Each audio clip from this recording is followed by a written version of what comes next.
Hello everyone. आज की इस वीडियो में हम बात करेंगे क्लास 11th की पॉलिटिकल साइंस की, जो हमारी बुक 2 है। सेकंड बुक में से लास्ट चैप्टर है हमारा धर्मनिरपेक्षता। ठीक है, बहुत ही इंपॉर्टेंट चैप्टर है। इसे ध्यान से देखते हैं और इसमें जो भी इंपॉर्टेंट क्वेश्चन बनते हैं मैं आपको टॉपिक भी बता दूंगा कि कहाँ से क्वेश्चन बनते हैं। आप उस टॉपिक को अच्छे तरीके से समझना ताकि एग्जाम में अगर क्वेश्चन आता है तो आप उसे आराम से कर पाओ। ठीक है, सिलेबस देख लीजिए। टोटल हमारे 8 चैप्टर हैं। ठीक है, चैप्टर 1 करा दिया, 2 करा दिया, 3, 4, 5 और 6 करा दिया है, 7 रह गया है, 8 करा रहा हूँ। ठीक है, 7 चैप्टर आपका 1-2 दिन में आ जाएगा, तो आप उसके लिए कमेंट ना करें, मैं कर दूंगा अपने आप ही। ठीक है, और धर्मनिरपेक्षता को देखते हैं, इसको अच्छे तरीके से समझते हैं। मेरा नाम सतेंद्र प्रताप है, आप मुझे इंस्टा पे फॉलो कर सकते हो, एकलव्य स्टडी पॉइंट ये मेरा यूज़र नेम है। टेलीग्राम ग्रुप ज्वाइन कर लो, क्लास 11 ESP के नाम से अपना टेलीग्राम पे ग्रुप है। इसमें आपको PDF नोट्स मिल जाएंगे। ठीक है, आप यहाँ से PDF को डाउनलोड कर सकते हो। अब बात करते हैं धर्मनिरपेक्षता क्या है, क्या होता है धर्मनिरपेक्षता, या फिर इसको हम सेकुलरिज्म भी कहते हैं। ठीक है, कौन सेकुलर होते हैं, इसका मीनिंग क्या होता है, इसको हम समझेंगे।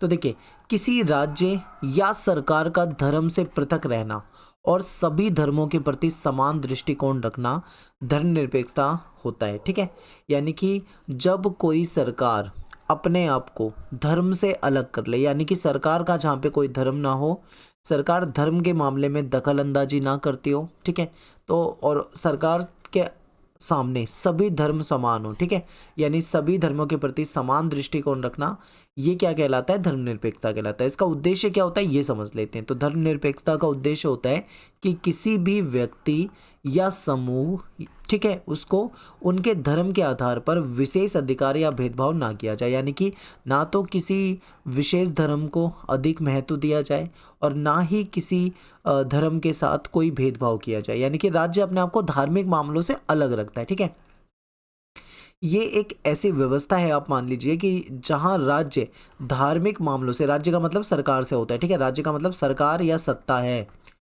तो जहाँ पे राज्य यानी कि सरकार धार्मिक मामलों में हस्तक्षेप नहीं करता है। ठीक है, और सभी नागरिकों को उनके धर्म का पालन करने की स्वतंत्रता देता है।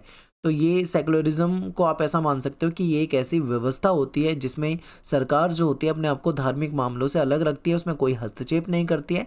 सभी नागरिकों को उनका धर्म का पालन करने की पूरी स्वतंत्रता होती है कि वो अपने धर्म का पालन कर सकते हैं, अपने रीति रिवाज कल्चर को मान सकते हैं। ठीक है, आगे देखिए, अब बात करते हैं देखिए धर्मों की। तो भारत एक ऐसा देश है जहाँ पे बहुत विविधता है, यानी कि बहुत ज़्यादा वैरायटी है। भारत में हिंदू भी रहते हैं, भारत में मुस्लिम भी रहते हैं, यहाँ पे सिख भी रहते हैं, ईसाई भी रहते हैं, यहाँ पे जैन भी रहते हैं, बौद्ध भी रहते हैं, यहूदी, पारसी, बहावी। ठीक है, सभी धर्मों को मानने वाले लोग भारत में आपको दिख जाते हैं। तो भारत में सभी धर्मों को मानने वाले लोग रहते हैं। तो और सभी धर्मों को यहाँ पे समान माना जाता है। तो यही भारत में क्या है, सेकुलरिज्म है। आगे देखते हैं, यहूदियों को समस्त यूरोप में सदियों तक भेदभाव झेलना पड़ा। अब जो यहूदी होते हैं, जिनको ज्यूज कहा जाता है, ठीक है, जो कि इज़राइल जो है, इज़राइल एक यहूदियों का देश है। ठीक है, तो जो यहूदी लोग थे, इनके साथ क्या होता था, यूरोप में बहुत लंबे समय से देखा जाए तो इनके साथ बहुत भेदभाव होता था।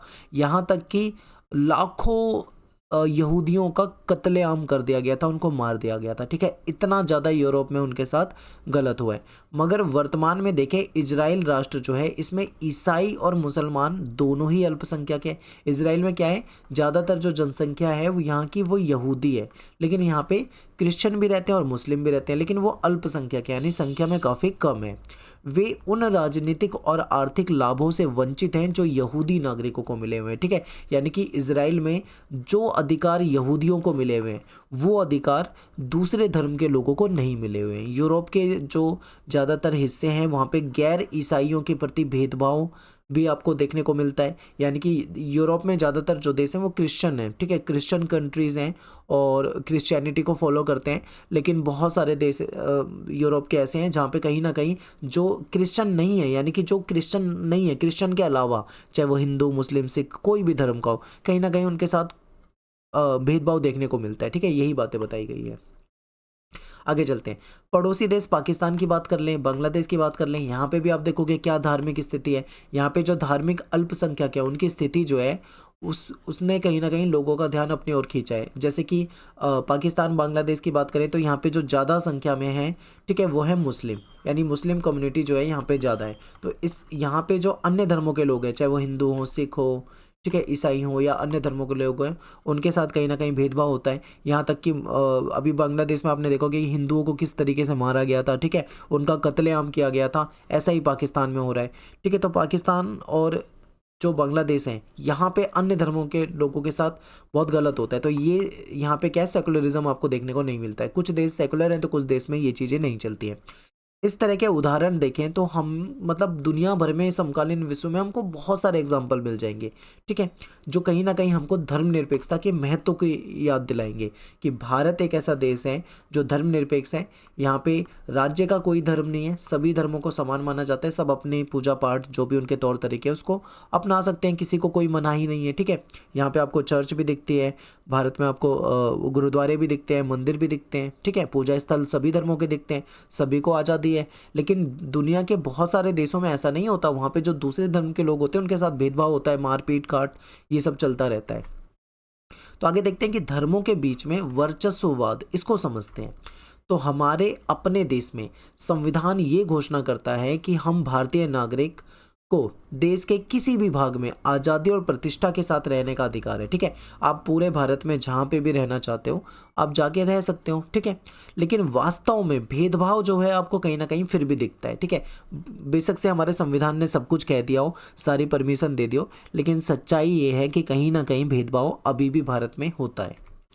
फिर 1984 में आपको याद होगा जो दिल्ली में जो सिखों के साथ हुआ था, ठीक है, 1984 में सिखों के खिलाफ क्या हुआ था, कत्लेआम हुआ था, जिसमें 2700 के करीब जो सिख थे वो मारे गए थे।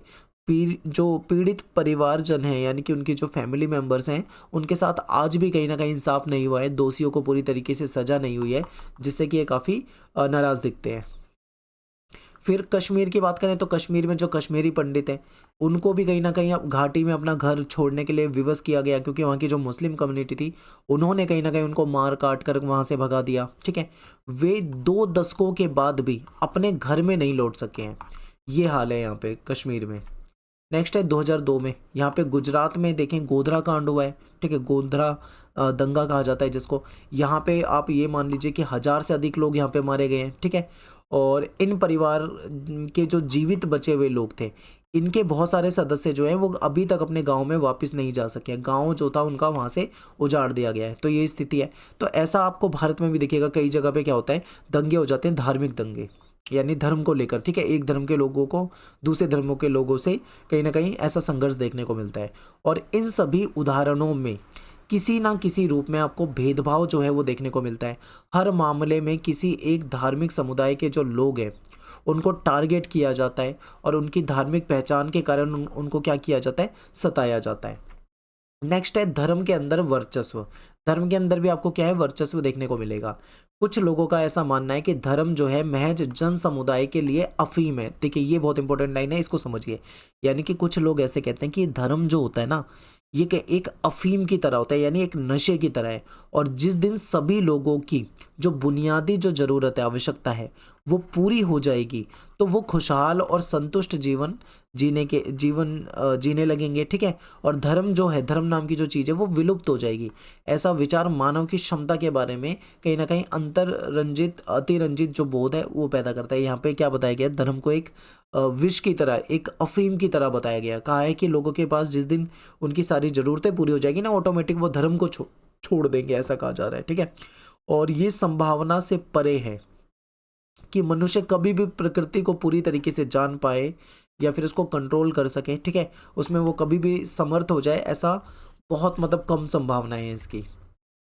आगे देखते हैं, जिन समस्याओं ने गहरे जड़ें जो है जमा रखी है उनमें धर्म का भी कुछ ना कुछ योगदान है। एग्जाम्पल बहुत बेस्ट है आपके लिए कि किसी ऐसे धर्म के बारे में सोचना भी मुश्किल है जो पुरुष और स्त्री को समान नज़र से देखता हो, ठीक है।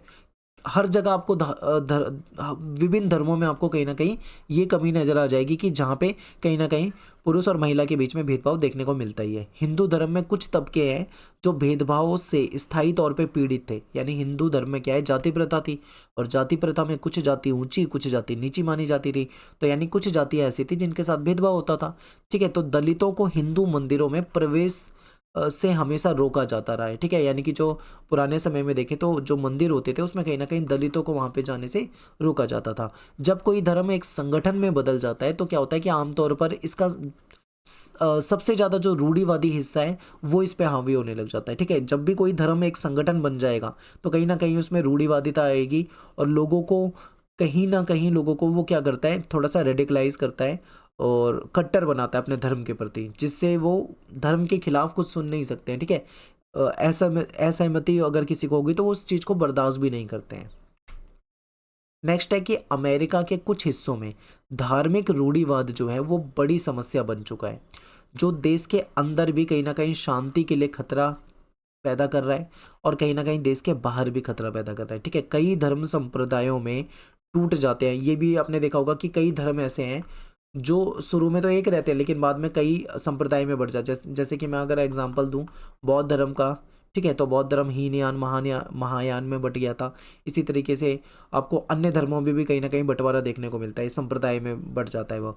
और निरंतर आपसी हिंसा और भिन्न मत रखने वाले अल्पसंख्यकों के उत्पीड़न में लगे रहते हैं। ज़्यादातर क्या होता है, क्योंकि जो संप्रदायों में जब बढ़ता है तो वो अलग अलग संप्रदायों की विचारधारा अलग अलग होती है, तो कहीं ना कहीं इनके बीच में संघर्ष भी देखने को मिलता है, ठीक है। जैसे मुस्लिम में अगर हम देखें तो सिया सुन्नी, ठीक है, उनके बीच में आपको विवाद देखने को मिलता है। ऐसे हिंदुओं में भी देखने को मिलता है, अन्य धर्मों में भी देखने को मिलता है।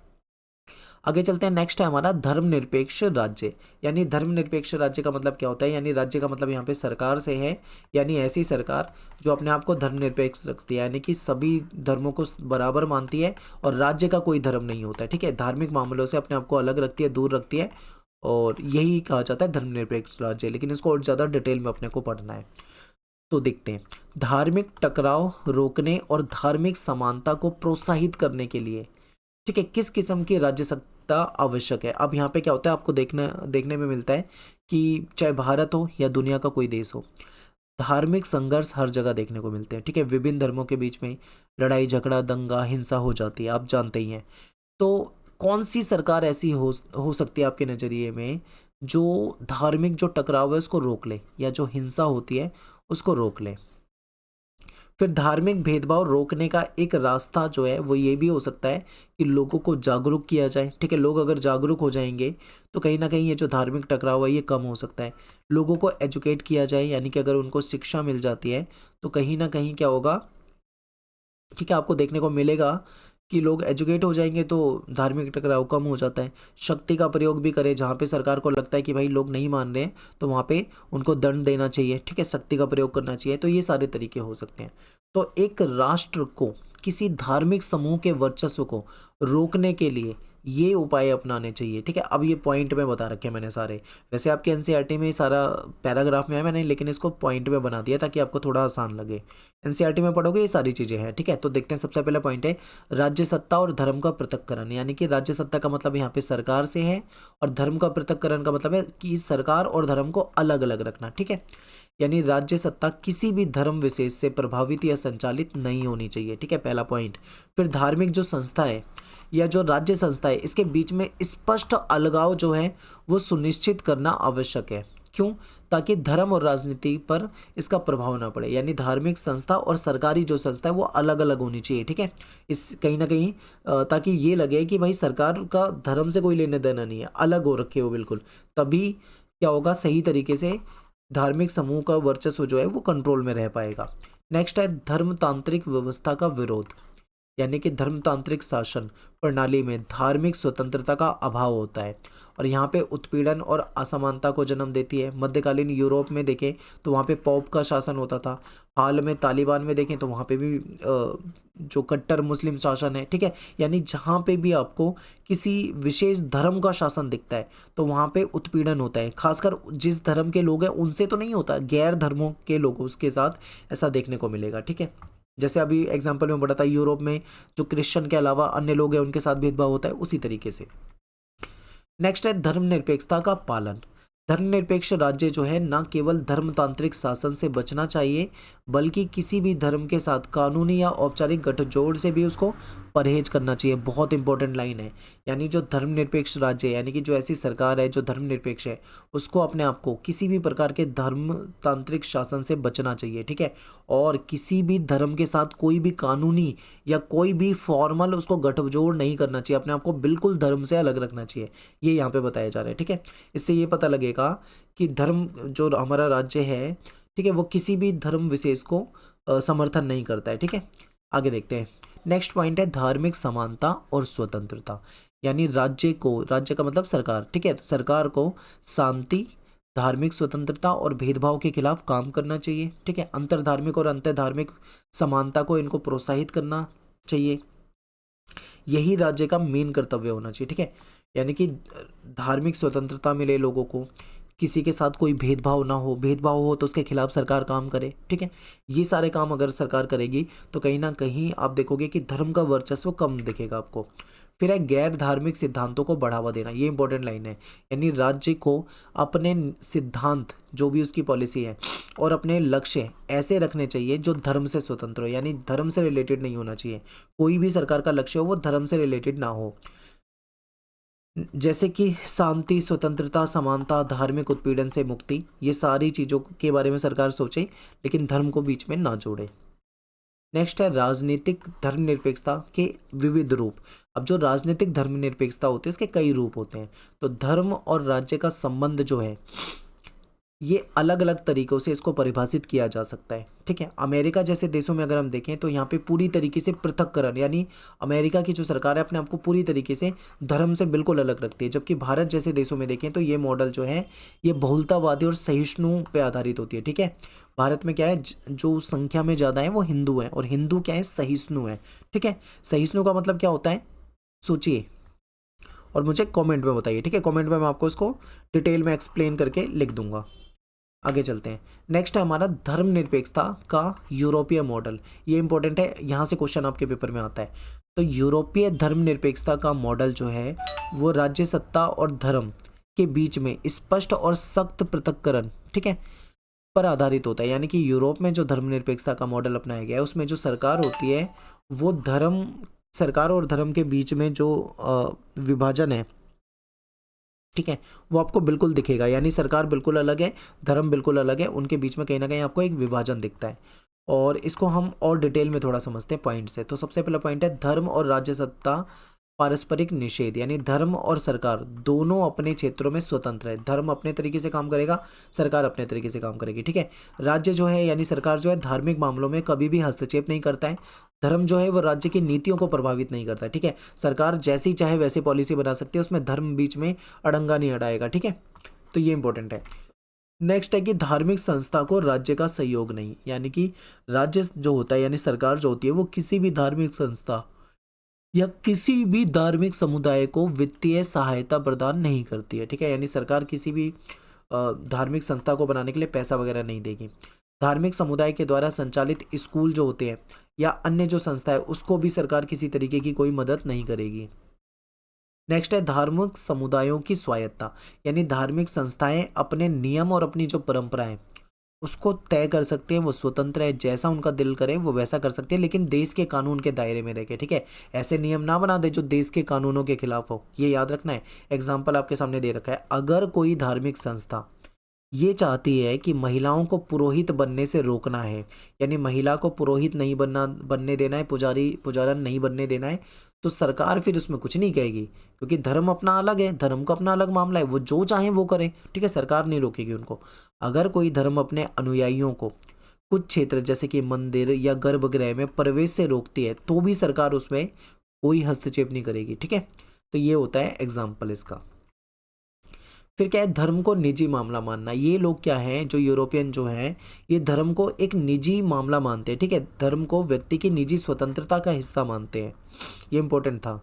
और ये राज्य की नीतियों या कानूनों का विषय नहीं हो सकता सर, ना ये सरकार की पॉलिसी का कोई विषय है, ना सरकार का इससे कोई लेना देना है। नेक्स्ट है व्यक्तिवादी दृष्टिकोण पर आधारित स्वतंत्रता और समानता। स्वतंत्रता इसमें क्या होता है कि ये व्यक्तियों का जो व्यक्तित्व है, उनकी जो पर्सनैलिटी है उसमें धार्मिक स्वतंत्रता को प्राथमिकता देता है। ठीक है, व्यक्ति अपने उनको धार्मिक स्वतंत्रता होनी चाहिए, वो जहाँ जाना चाहें, चर्च में जाना चाहे चर्च में जाए, मंदिर में जाना चाहे मंदिर में जाए। ठीक है, जहाँ जाना चाहें वहाँ जा सकते हैं, पूजा पाठ कर सकते हैं, पूरी धार्मिक स्वतंत्रता है। फिर समानता, यानी सभी व्यक्तियों को समान अधिकार और अवसर प्रदान करने पे ये जोर देते हैं, ना कि धार्मिक समुदाय को विशेष अधिकार देते हैं। ठीक है, धार्मिक समुदाय को कोई विशेष अधिकार नहीं है, सभी को समान माना जाता है। अगला है धर्मनिरपेक्षता का भारतीय मॉडल। अभी हमने क्या पढ़ा था, यूरोप का मॉडल पढ़ा था। भारत में क्या है इसका मतलब ये समझते हैं। तो देखिए, भारतीय धर्मनिरपेक्षता पश्चिमी मॉडल से, ठीक है, भारतीय जो धर्मनिरपेक्षता है वो पश्चिमी मॉडल से देखें तो बुनियादी रूप से अलग है। यानी हमारे यहाँ की धर्मनिरपेक्षता वहाँ की धर्मनिरपेक्षता से बिल्कुल अलग है। इसका विकास जो है वो भारत की धार्मिक विविधता और ऐतिहासिक परंपराओं के संदर्भ में हुआ है, क्योंकि आप जानते हैं कि भारत का कल्चर बिल्कुल अलग है उनसे। नेक्स्ट है कि भारतीय धर्मनिरपेक्षता की विशेषता है अंतर धार्मिक समानता पे बल। यानी जो भारत की धर्मनिरपेक्षता है उसमें केवल धर्म और राज्य के अलगाव पर आधारित नहीं है, ये हिंदुओं के भीतर जातिगत भेदभाव और महिलाओं के उत्पीड़न जैसे मसलों पर भी ध्यान देती है। ठीक है, साथ ही जो बहुसंख्यक समुदाय है उसके द्वारा अगर अल्पसंख्यक समुदाय के अधिकारों का हनन होता है तो भी इसका विरोध करती है। ठीक है, भारत में क्या है, केवल जो यूरोप की धर्मनिरपेक्षता है वैसा नहीं है, यहाँ पे हर एक चीज को देखा जाता है। ठीक है, धर्म और राज्य को अलग तो रखा जाता है, लेकिन यहाँ पे ये भी देखा जाता है कहीं ऐसा तो नहीं हिंदुओं के अंदर भी भेदभाव हो या महिलाओं के साथ कोई उत्पीड़न हो रहा हो। ठीक है, इस चीज को भी ध्यान दिया जाता है। अगला पॉइंट है कि धार्मिक अल्पसंख्यकों की स्वतंत्रता। अल्पसंख्यक समुदाय को अपनी संस्कृति और शैक्षणिक संस्थाएं स्थापित करने का पूरा अधिकार है। अल्पसंख्यक जो है अपने एजुकेशनल इंस्टीट्यूशन जो है उसकी स्थापना कर सकते हैं। ठीक है, और राज्य से सहायता भी मिल सकती है इनको, यानी सरकार क्या करती है, इनको हेल्प भी करती है। अभी हमने यूरोप में क्या पढ़ा था कि यूरोप में सरकार बिल्कुल अलग है, वो किसी भी धार्मिक, किसी मंदिर को या किसी चर्च को या फिर किसी भी धार्मिक स्कूल को कोई फंड नहीं करेगी। लेकिन भारत में ऐसा क्या है, भारत में सरकारें फंड भी करती हैं। साथ ही बहुसंख्यक समुदाय जो हैं उनके द्वारा अल्पसंख्यक समुदायों के अधिकारों के हनन का विरोध भी करते हैं। मान लो अगर कहीं पे बहुसंख्यक समाज अल्पसंख्यकों के अधिकारों का हनन कर रहा है तो सरकार इसका विरोध भी करती है। ठीक है, अगला है कि राज्य समर्थित धार्मिक सुधार। यानी भारतीय धर्मनिरपेक्षता में राज्य यानी सरकार को धार्मिक सुधारों की पहल करने की अनुमति देती है। ठीक है, सरकार क्या है, धार्मिक सुधार की पहल कर सकती है। अस्पृश्यता पर प्रतिबंध लगाया, जैसे कि हमारे यहाँ पे क्या था, जाति प्रथा वगैरह थी। ठीक है, इन चीज़ों पे बैन लगाया। बाल विवाह को ख़त्म किया। अंतर्जातीय विवाह पे रोक हटाने जैसे सुधार भी हुए, ये सब इसी के हिस्से हैं। ठीक है, भारत में ये सारी चीज़ें की जाती है। तो भारत का धर्मनिरपेक्षता यूरोप से बिल्कुल अलग है। ठीक है, अब बात करते हैं कि पश्चिमी मॉडल से भिन्नता। पश्चिमी मॉडल से भिन्नता किस तरीके से है, तो धर्म का पूर्ण अलगाव नहीं। यानी पश्चिमी मॉडल में आपने देखा था कि वहाँ पे राज्य और धर्म जो है बिल्कुल अलग होते हैं। ठीक है, लेकिन भारत में देखा जाए तो राज्य धर्म के मामलों में हस्तक्षेप कर सकता है, जैसे कि सामाजिक सुधार लाने हैं। अब जैसे अभी क्या था, एक 3 तलाक का कानून है।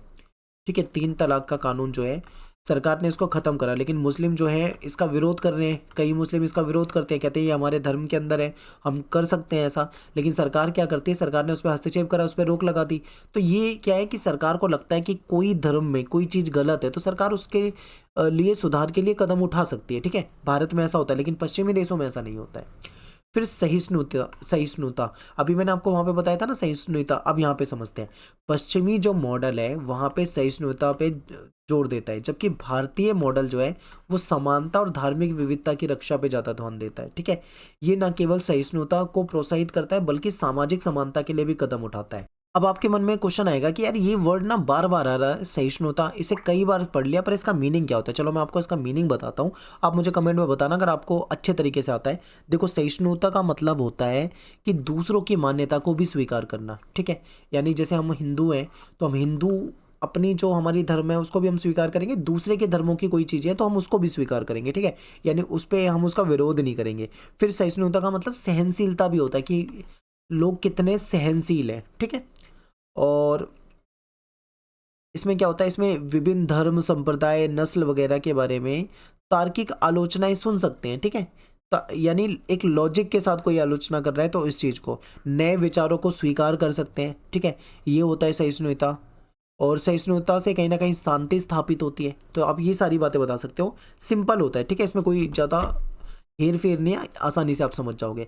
अगला है कि भारतीय धर्मनिरपेक्षता की जो रणनीतियां है इसको बताइए, स्ट्रेटेजी क्या है उसको बताइए। तो देखिए, सबसे पहला पॉइंट है कि निषेधात्मक और सकारात्मक जुड़ाव, यानी राज्य सरकार जो है वो धार्मिक अत्याचार और भेदभाव का विरोध करती है, ठीक है। हमारे यहाँ पे अगर कोई धार्मिक अत्याचार भेदभाव है तो राज्य उसका विरोध करेगा। इसके साथ ही धार्मिक अल्पसंख्यक जो है उनकी जो एजुकेशनल इंस्टीट्यूशन है उसको स्थापित करने का अधिकार देता है, कि जो हमारे यहाँ पे क्रिश्चियन रहते हैं, मुस्लिम रहते हैं, वो अपने इंस्टीट्यूशन को स्थापित कर सकते हैं, उनको अधिकार है।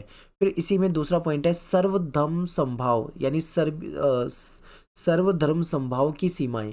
सर्वधर्म समभाव का अर्थ है सिर्फ शांति और सहिष्णुता नहीं, ये राज्य को संगठित धर्मों के उन पहलुओं में भी हस्तक्षेप की अनुमति देता है जो समानता और स्वतंत्रता के मूल्यों के विपरीत हो। मान लो किसी धर्म के अंतर्गत, ठीक है, समानता या जो स्वतंत्रता के अधिकार है उसका हनन होता है, तो सरकार उसमें भी कहीं ना कहीं क्या कर सकती है, हस्तक्षेप कर सकती है। फिर भारतीय मॉडल जो है इसमें कुछ जटिलताएं भी हैं, जैसे धार्मिक सुधारों की गुंजाइश, यानी भारतीय धर्मनिरपेक्षता हर धर्म के कुछ पहलुओं की आलोचना और सुधार की अनुमति देती है, यानी कि कई धर्मों में कुछ कमियां होती हैं, उसकी कहीं ना कहीं आलोचना भी कर सकते हैं, उसमें सुधार भी कर सकते हैं। फिर जातिगत विभाजन या धार्मिक रूढ़ियों को अस्वीकार करना इसका अच्छा एग्जाम्पल है। आपको पता है हमारे यहाँ पे क्या है, हिंदू समाज जो है जातियों में बटा है, ठीक है। अन्य धर्मों में भी जाति होती है, आप ये मत सोचना कि बाकियों में नहीं होता। हिंदू में खासकर जो जातियों में हमारा समाज बटा हुआ था, तो इस जातिगत ये जो रूढ़ियाँ थी इसको हमारी सरकार ने ख़त्म करा संविधान बनाकर। तो सरकार ये कर सकती है भारत में, लेकिन बाकी जगह पे ऐसा नहीं होता, यूरोप में नहीं होता, ठीक है। फिर क्या है, धर्म और राज्य का संतुलन, यानी भारतीय मॉडल में राज्य जरूरत पड़ने पे धर्म से दूरी भी बना सकता है और उसके साथ भी जुड़ के आपको दिख सकता है। इसका उद्देश्य शांति, समानता और स्वतंत्रता जैसे मूल्यों को प्रोत्साहित करना होता है।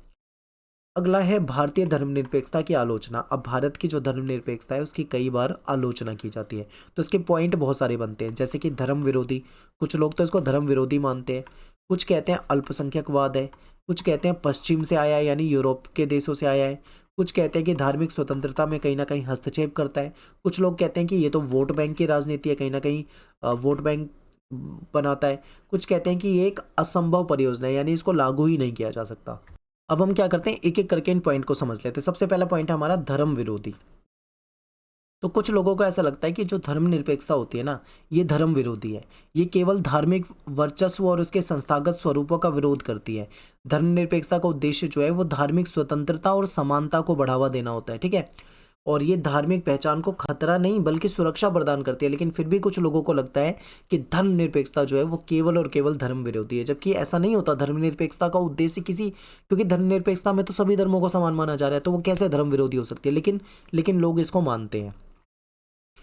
कुछ लोग कहते हैं कि ये पश्चिम से आयातित है, यानी कुछ विद्वानों का मानना है कि ये जो अवधारणा है ना, ये भारत की नहीं है, ये तो बाहर की अवधारणा है, यानी कि बाहर के देशों से आई है, ठीक है। पश्चिमी जड़ों की स्वीकारता पे प्रश्न, आलोचना को खारिज करते हुए कहा गया है कि भारत में कई चीज़ें प्रचलन में हैं जिनकी जड़ें जो हैं पश्चिम में। अब देखो, जैसे कुछ विद्वानों ने ये बोल दिया कि धर्मनिरपेक्षता जो है ये पश्चिम से आया है, तो लोगों ने इसकी आलोचना करी। उन्होंने बोला भारत में बहुत सारी चीज़ें हैं जो पश्चिम से आई है, इंटरनेट भी देखें तो पश्चिम से आया है, संसदीय लोकतंत्र पश्चिम से आया है, ये जो हम पतलून पहनते हैं, पैंट वगैरह पहनते हैं, या जो हम कपड़े अलग तरीके के पहनते हैं, क्योंकि हमारे भारतीय कल्चर में थोड़ी ऐसे कपड़े होते थे, तो ये सब कुछ बाहर से आया है। तो ऐसे में तो तुम सारी चीज़ों पे उंगली उठा दोगे, क्योंकि अब शून्य की खोज जो है, आविष्कार जो है भारत ने करा था। तो अब क्या यूरोपियन ने कभी मना करा कि ये इंडिया से आया तो हम इस चीज़ को लागू नहीं करेंगे या इस चीज़ पे कमियां निकालेंगे? नहीं होता ना। तो ऐसे ही ये कहते हैं कि भाई पश्चिम से आया है तो क्या हुआ, वो उसको एक्सेप्ट करते हैं, लेकिन कुछ लोग इसका विरोध करते हैं, कहते हैं ये तो गलत चीज़ है। तो यहाँ पे दो तरीके की विचारधारा है।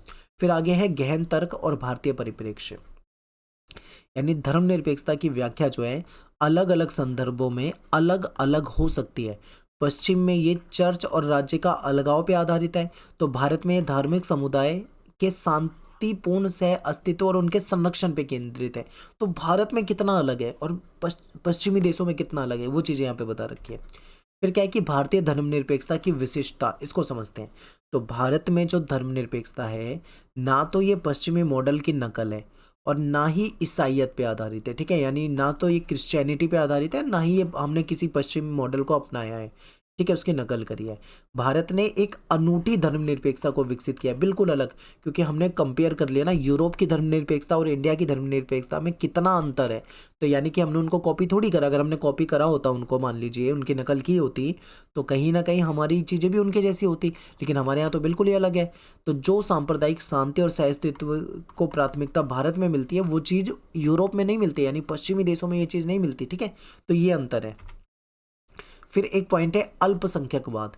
तो भारतीय धर्मनिरपेक्षता जो है अल्पसंख्यक अधिकारों की रक्षा करती है, यानी कि हमारे यहाँ पे जैसे हिंदुओं की संख्या ज़्यादा है, ठीक है, लेकिन अन्य धर्मों की संख्या कम है, ठीक है। तो अब अन्य धर्म के लोग अगर अल्पसंख्यक है मान लीजिए, तो उनकी भी हमारी सरकार क्या करेगी, रक्षा करेगी। ठीक है, तो भारतीय जो धर्मनिरपेक्षता है वो अल्पसंख्यकों की भी रक्षा करती है। तो ये तर्क दिया गया है कि अल्पसंख्यकों के बुनियादी और मौलिक जो हित है उसकी रक्षा करती है हमारी जो व्यवस्था है। ठीक है, न्याय की दृष्टि से भी देखें, मूल्यों की दृष्टि से भी देखें, तो कहीं ना कहीं उसकी रक्षा की जाती है। अल्पसंख्यक अधिकार जो है विशेष अधिकार नहीं है, बल्कि न्याय और समानता के लिए ही आधारित हैं। तो ये इंपॉर्टेंट है, याद रखना है, ये आता है पेपर में। ठीक है, नेक्स्ट देखते हैं धार्मिक स्वतंत्रता में हस्तक्षेप। कुछ लोग कहते हैं कि धर्मनिरपेक्षता बेकार चीज है, ये उत्पीड़नकारी है। ठीक है, ये समुदायों की धार्मिक स्वतंत्रता में हस्तक्षेप करती है। ये भारतीय धर्मनिरपेक्षता के बारे में गलत समझ है, ऐसा नहीं मानना चाहिए, क्योंकि धर्मनिरपेक्षता जो होती है वो हस्तक्षेप नहीं करती है। ठीक है, बल्कि यहाँ पे तो धार्मिक स्वतंत्रता मिलती है। तो आप ये सारी चीज़ें बताते हो, क्योंकि हमारे यहाँ पे राज्य जो है ना वो कहीं ना कहीं धर्म से दूरी बना के रखता है। ठीक है, लेकिन सुधार की जरूरत पड़ती है तो वहाँ पे हस्तक्षेप करता है, और सुधार की जरूरत नहीं है तो हस्तक्षेप नहीं करता है। तो उसको उत्पीड़नकारी कहना मेरे हिसाब से सही नहीं है, बहुत सारे विद्वान इसको सही नहीं मानते हैं। ठीक है, तो भारतीय धर्मनिरपेक्षता जो है ना वो राज्य के द्वारा समर्थित जो धार्मिक सुधार है उसको संभव बनाती है।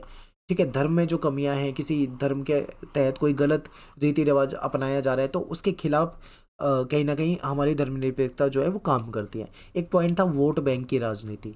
आपको पता है कि धर्मनिरपेक्षता को आरोपित किया जाता है, उस पर आरोप लगाया जाता है कि ये तो वोट बैंक की राजनीति को बढ़ाती है, जिससे समाज में असमानता और विभाजन हो जाता है। क्योंकि देखो ये इंपॉर्टेंट है, अल्पसंख्यक तुष्टीकरण होता है, ये बिल्कुल होता है भाई, ये पॉइंट सही है। कहीं ना कहीं अल्पसंख्यकों का तुष्टीकरण होता है, उनको लालच दिया जाता है, उनको अपनी तरफ जोड़ा जाता है, और जो बहुसंख्यक होते हैं उनके हितों की उपेक्षा की जाती है। ठीक है, बिल्कुल करा जाता है, ये सही पॉइंट है एकदम, आप इसको जरूर लिख के आए, पेपर में आता है। तो लास्ट पॉइंट है कि एक असंभव परियोजना। कुछ लोग ऐसा कहते हैं कि धर्मनिरपेक्षता जो है एक असंभव परियोजना है, क्योंकि गहरे धार्मिक मतभेद वाले लोग शांति के साथ यहाँ पे रह नहीं सकते, और सह अस्तित्व जो है केवल असमानता और श्रेणीबद्धता के संदर्भ में संभव था। यानी कि कुछ लोगों ने बोला है कि ये जो धर्मनिरपेक्षता है ये एक ऐसी परियोजना है जो असंभव है, इसको लागू ही नहीं किया जा सकता, क्योंकि समाज में जो लोग रहते हैं उनके बीच में धार्मिक मतभेद होते हैं। ठीक है, कहीं ना कहीं उनके बीच में विवाद होता है, तभी तो दंगे, लड़ाई झगड़ा, सांप्रदायिकता आपको देखने को मिलती है। तो यही बातें आपको यहाँ पे बता रखी है। ठीक है, इसमें कहते हैं कि आज समानता के बढ़ते महत्व के कारण ये असंभव हो गया है, क्योंकि अब तो सभी धर्मों को समान माना जाने लगा है। ठीक है, तो ये चीज़ें कम होती जा रही हैं, तो इसको असंभव माना जा रहा है।